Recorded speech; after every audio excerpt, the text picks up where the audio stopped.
विश्व सोडून ही किती विवेकानंदांची एकरूप झालेली आहे हे आपल्या लक्षात येतं आणि आश्चर्य पण वाटतं.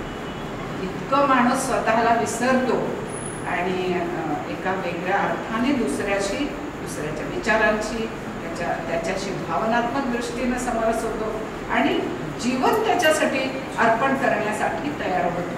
ही गोष्ट खरोखरच अत्यंत, आता तिचं वय आणि माझं वय लक्षात घेता कौतुकास्पद आहे असं म्हणायला हरकत नाही. आता तिन्ही भाषांच्या मध्ये कविता लिहिल्या, मराठीत लिहिल्या, हिंदीत लिहिल्या, इंग्रजीत लिहिल्या. मी तिला का असं विचारणार नाही. याचं कारण असं की तिन्ही भाषांमध्ये मी लिहू शकते, तिच्या आत कुठेतरी तिला ठाऊक आहे आणि त्यामुळे अमुक एका भाषेत ती लिहायची आहे असं ठरवून ती ते लिहित नाही. आतून प्रगट होतं तसं ती ते मांडत जाते आणि त्यामुळे त्याला सच्चेपणा येतो. अग्निपर्वसारखी कविता ज्याच्यामध्ये जगाबद्दलची अत्यंत जळजळीत अशी प्रतिक्रिया आहे जगाबद्दलची. म्हणजे ते वाचल्यानंतर हीच का ती असं वाटावं इतकी ती जळजळीत आहे. तर राधेशी असलेलं जे भावसाधर्म्य आहे, प्रीती साधर्म्य आहे, त्याच्यामुळे तुझी नाही रे गोपाळा लागली राधेची आस, तिची विरक्ती, तिची भक्ती, तिच्या समोर तूच माझा श्वास. तर ह्यातही तो वेगळेपणा आहे. खरं म्हणजे ओढ आहे त्याची, पण त्याच्यावर नितांत प्रेम करणाऱ्या राधेची पण तिला ओढ आहे. म्हणजे तिच्याविषयीचा मत्सर वाटू शकतो, काही वाटू शकतं ना की तीच कशी एवढी प्रेम करणारी मी पण असू शकतो.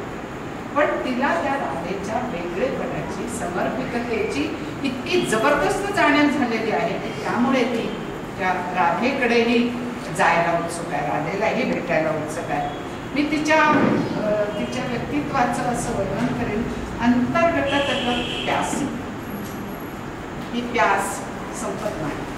ही प्यास खूप खोलवर आहे आणि त्या खोलवरच्या जगामध्ये जाण्याचा तिचा जो सततचा प्रयत्न आहे तो या कवितांच्या मनात प्रगट झाला.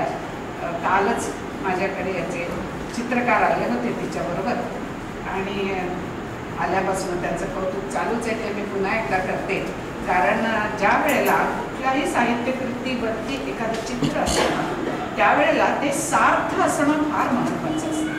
केवळ सजावट म्हणून ती चित्र येत नाही, तर ती त्या कवितेला काहीतरी पूरक असं आपल्या नजरेला देऊन जातात. म्हणून लहान आहे खरं म्हणजे, पण चित्र फार छान आहे. मला अतिशय आवडले चित्र.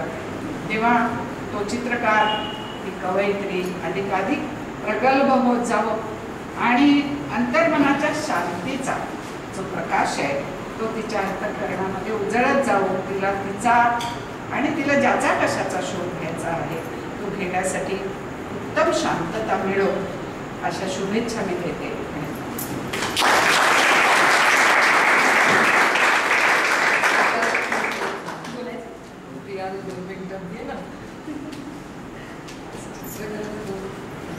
धन्यवाद ताई, तुम्ही तृप्त करून टाकलं आम्हाला सगळ्यांना.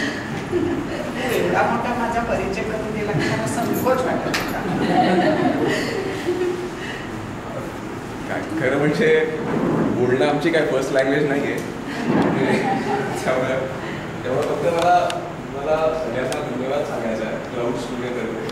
आणि प्रत्येक चित्रामागे सगळ्यांचं काही ना काहीतरी कॉन्ट्रिब्युशन होतंच. त्यामुळं एकट्याने केली आहे किंवा एकाने मिळूनच ते सगळं केलं असं काही नाही.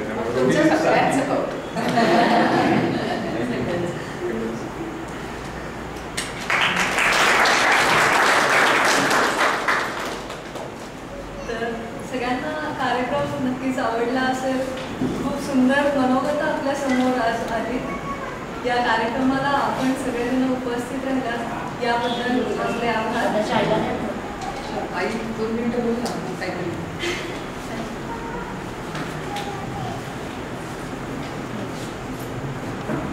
माझ्या मुलीचं कौतुक आता मीच करणं म्हणजे बरोबर नाही, आणि पहिल्यापासूनच मुलांचं कधी कौतुक केलं नाही. आईने कौतुक केलं की मुलं काही शेफरतात. ती नेहमी म्हणायची, तू शाळेतल्या मुलांना कधी मारते का, त्यांना कधी ओरडतेस का, आम्हाला तू मारतेस.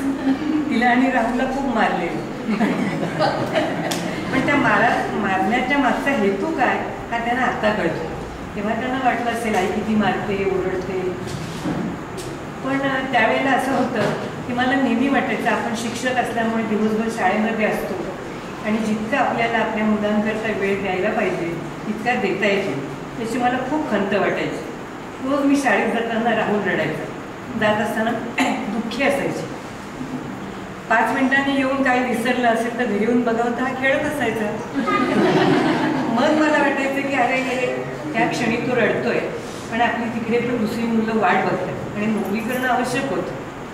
पण अशा स्थितीमध्ये मुलं मोठी झाली आणि मला असं वाटत नाही की मी काही विशेष केले, आई करते तेच मी केले. फक्त श्रद्धाच्या अडीअडचणीला किंवा तिला काय असेल त्यावेळेला मी तिला योग्य तो उपदेश केला. उपदेश म्हणजे माझे विचार सांगितले की मी तिच्या जागी असते तर मी काय केलं असतं, तिने काय करावं असं मी बिलकुल सांगितलं नाही. मी असते तर मी काय केलं असतं आणि तुला आता काय करायचं आहे ते तू कर. आता तिने कितपत ऐकलं आणि काय ते तिने आता सांगितलंच. आणि आज तिचा हा दुसरा कविता संग्रह प्रसिद्ध झाला आणि तो तिच्या आवडत्या लेखकाच्या मुलीच्या हातून, याचा तिला जितका आनंद तितकाच मला पण.